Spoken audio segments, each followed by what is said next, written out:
Porque Deus diz a seus filhos, não temas. Olá, eu sou o Heber Juncker.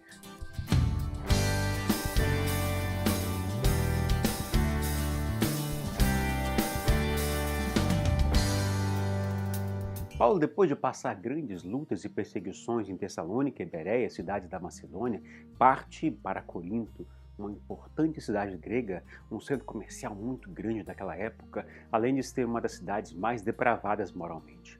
Mas Paulo vai a essa cidade pregar as boas novas de Jesus. E é interessante que ali se levantou um grande número de judeus contrários, opositores às suas pregações. Mas essas oposições só lhes aumentaram o desejo de permanecer na cidade para continuar pregando a palavra de Deus. E agora o próprio Deus apareceu a Paulo numa visão e lhe disse: não tenha medo, continue falando e não fique calado, pois estou com você e ninguém vai lhe fazer mal ou feri-lo, porque tenho muita gente nessa cidade. Essas palavras vindas da parte de Deus fortaleceram ainda mais a Paulo, que ele podia esperar de Deus proteção em meio às perseguições e confirmação de que as boas novas de Jesus seria acolhida por muitos.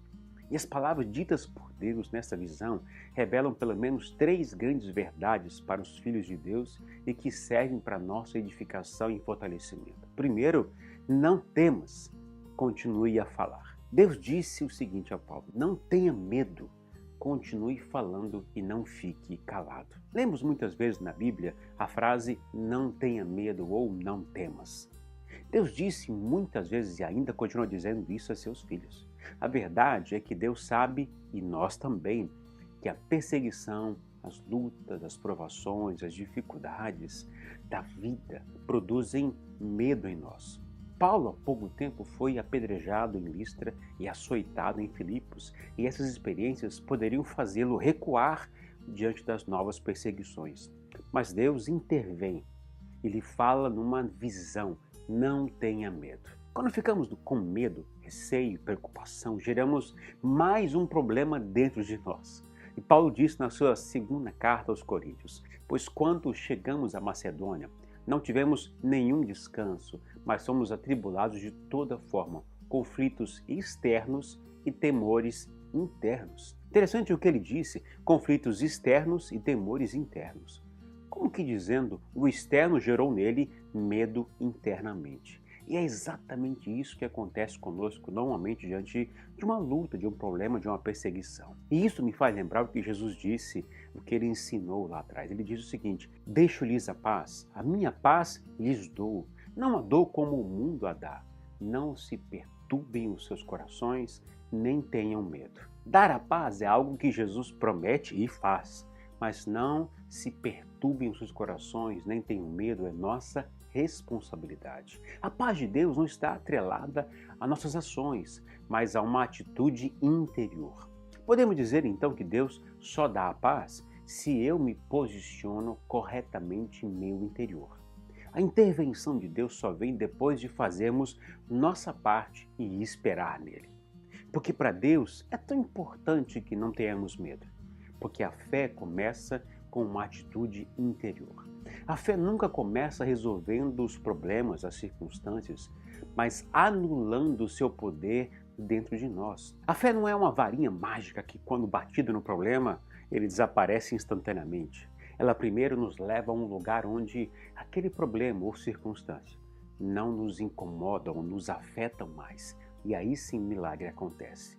Deus nunca disse que não teremos problemas, mas ele falou quando você passar. Ou seja, passaremos por eles, temos que enfrentá-los. E é isso que Jesus disse. Mas ele nos ensina como devemos nos portar na hora que os problemas aparecem, que é: não tenha medo, não temas.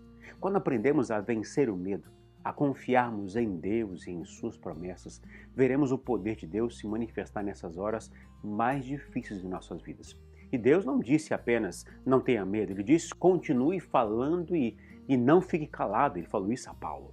Deus está lhe dando uma ordem, está lhe dando uma ordem clara a Paulo. Em vez de temer diante das perseguições, a ordem é para falar e não se calar. Ou seja, não recue, não deixe com que essas perseguições fechem sua boca, te impeçam de cumprir propósito ao qual Deus colocou em seu coração. Continue falando, continue pregando, continue anunciando e testemunhando.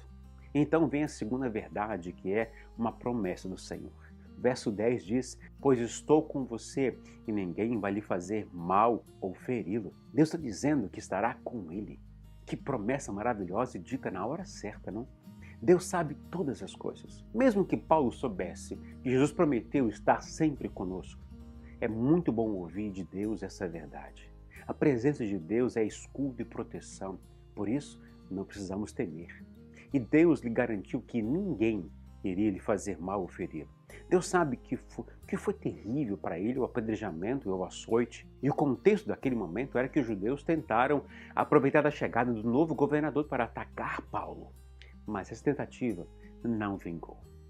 E a última verdade é uma revelação de Deus.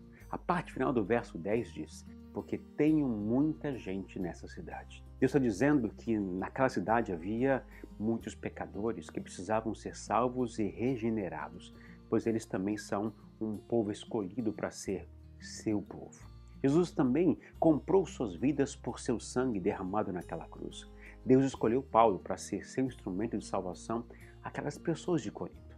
E Paulo, então, encorajado por aquelas palavras, naquela visão, permaneceu ali, como diz o verso 11, durante 1 ano e meio, ensinando-lhes a palavra de Deus. E durante aquele tempo, alguns judeus fizeram um levante contra Paulo e o levou ao tribunal do procônsul romano Galho. Mas veremos o que aconteceu ali na próxima devocional. Um grande abraço, Jesus abençoe o seu dia e até a próxima.